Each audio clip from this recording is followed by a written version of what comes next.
And good morning once again, my brothers and sisters. Here we are in 2 Samuel chapter 11, and today, wow, catastrophic failure. The guy that has the blessing of God, the guy that has everything, now decides to go off on his own and do the wrong thing. You know, one reason I believe the Bible is true is if you're writing a story that's false and you're trying to make your main characters look like they're the good guys, you don't put the dirt in. You don't talk about the failures they have and the problems that they cause through their failures. But the Bible is wide open. Let's tell the truth, even if it means telling the truth about the king. Here we see it in 2 Samuel 11. In the spring, at the time when kings go off to war, David sent Joab out with the king's men and the whole Israelite army. They destroyed the Ammonites and besieged Rabbah. Okay, so there's war. It's the time of year where countries go to war. But notice the end of verse 1. David remains in Jerusalem. Strike one. You're not with the troops where you ought to be. All right? Well, now you have time on your hands. Well, how do you spend that time? Well, one evening David got up from his bed, so it must be late. He walked around on the roof of the palace, all right, just looking at the stars, enjoying the evening, and from the roof he saw a woman bathing. So there's a naked woman over there on a roof or two away, who knows how far, but he can see her, and he can see that the woman is very beautiful. All right, so what does protocol dictate right here? I love God more than anything, so what am I going to do? I'm going to look away. I'm going to go back to bed. Or you know, I'm going to do something else, whatever. In the end, David sent someone to find out about her. And the man said, "Isn't this Bathsheba?" And that's a name we'll find all the way into the New Testament, into the genealogy of Christ himself. Isn't that Bathsheba? She's the daughter of Eliam and the wife of Uriah the Hittite. This is the first time Uriah is mentioned. Uriah is a mighty warrior in David's army. David sent messengers to get her. Dave, what are you thinking about? Why are you going to deliberately sabotage your own life? Sin's like that, right? You have a desire, you decide you want to satisfy that desire. It seems like it's all going to be really good, but it leads to destruction. He's going to find out the hard way. She came to him, and what did he do? He slept with her. Okay, he knows she's married to Uriah. The king just takes her because he could, in modern vernacular. She had purified herself from her uncleanness, and then she went back home. Hey, so there's a knock on her door that night. The king wants to see you. Oh, wow, it turns out the king wants to do more than just see you. And now the king's done with you. Go home. Wow. Terrible. The woman conceived. Uh-oh. Oh, now we got trouble. I mean, maybe he thinks he could get away with it, but, you know, she finds out she's pregnant, and she sends word to David. And what does she say? She says, "I'm pregnant." Uh-oh. The king's worst nightmare is beginning to unfold. God is not going to allow this character flaw to go unaddressed. So David sent this word to Joab. That's his military leader, remember. "Send me Uriah the Hittite." And Joab sent him to David. So now David communicates with the battle line, the front lines, and says, "Find Uriah and bring him home." Why would he do that? Well, you know, one lie leads to another. One sin compounds with another. And here we're going to watch it in David's life. When Uriah came to him, David asked him how Joab was. "Hey, Uriah, why don't you come on down to the palace? Let's have a chat." Right? Uriah is just an innocent. He's a mighty man, loyal to the king. He's a great warrior. he serves faithfully, risking his life for David on behalf of the kingdom. David says, well, tell me how you're doing. How are the soldiers getting along? And how's the war going? I mean, we're making small talk, knowing we've taken this guy's wife. But now the plot comes. Then David said to Uriah, hey, go down to your house and wash your feet. So Uriah left the palace, and a gift from the king was sent after him. What's happening here? Well, I think David's hoping that Uriah goes home, sees his beautiful wife Bathsheba, sleeps with her, and gives David the opportunity to now deny that the baby is his. Well, we'll see how that works out for him. But Uriah slept at the entrance to the palace with all his master's servants, and he did not go down to his house. Are you kidding me? You're on leave by the king's order. You're not going to go home and be with your wife? When David was told Uriah did not go home, he asked him, haven't you just come from a distance? Why didn't you go home? Seems like a logical question. Uriah, look at the character of Uriah. He says to David, the ark and Israel and Judah are staying in tents, and my master Joab and my Lord's men are camped in open fields. How could I go to my house to eat and drink and lie with my wife? As surely as you live, I will not do such a thing. Notice this Hittite warrior has more character than the king. Quite a contrast, in fact. David says to him, hey, why don't you stay here one more day, and tomorrow I'll send you back. So Uriah remained in Jerusalem that day and the next. The key, he didn't go home. At David's invitation, he ate and drank with him. David made him drunk. Second try, I guess.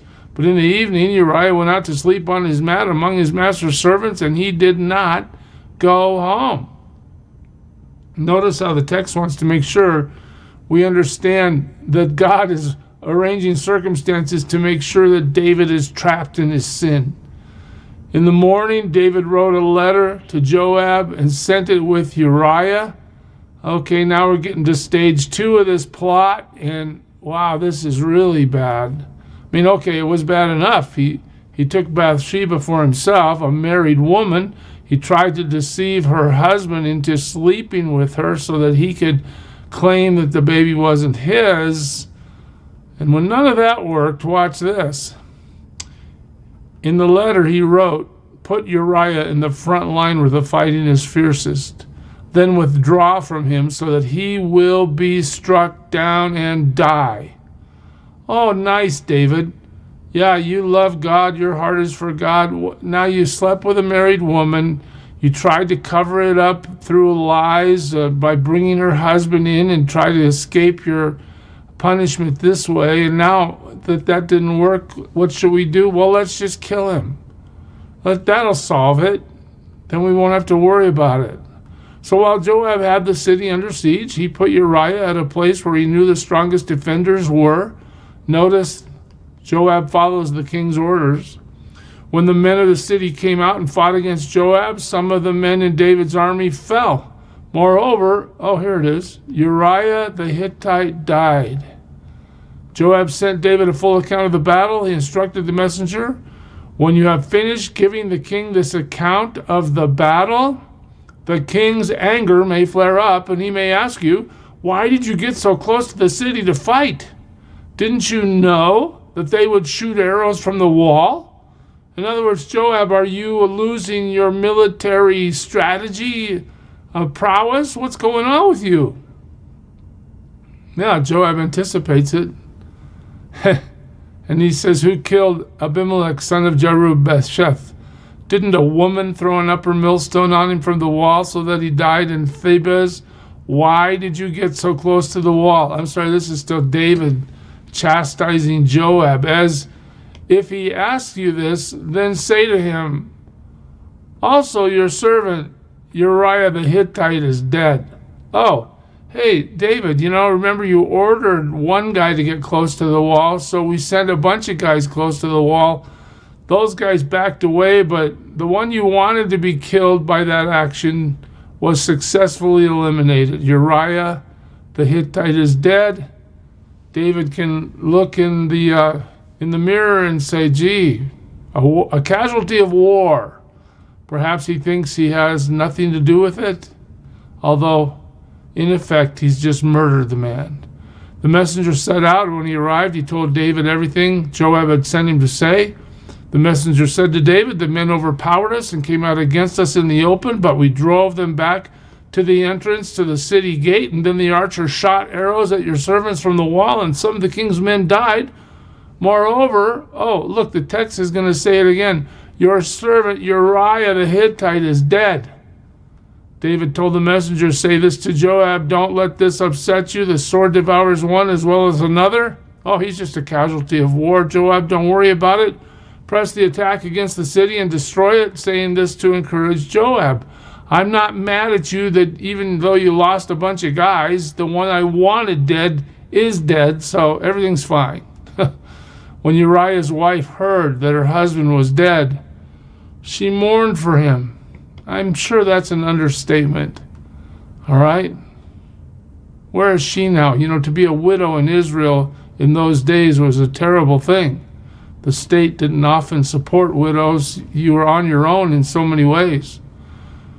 But she mourns for Uriah, and after the time of mourning was over, David had her brought to his house, and she became his wife, and she bore him a son. Wow. But the end of the chapter ends like this. But the thing David had done displeased the Lord. That's a terrible sentence to have written about anybody, let alone the king. David has now stepped totally out of bounds. He has shown himself to be an adulterer.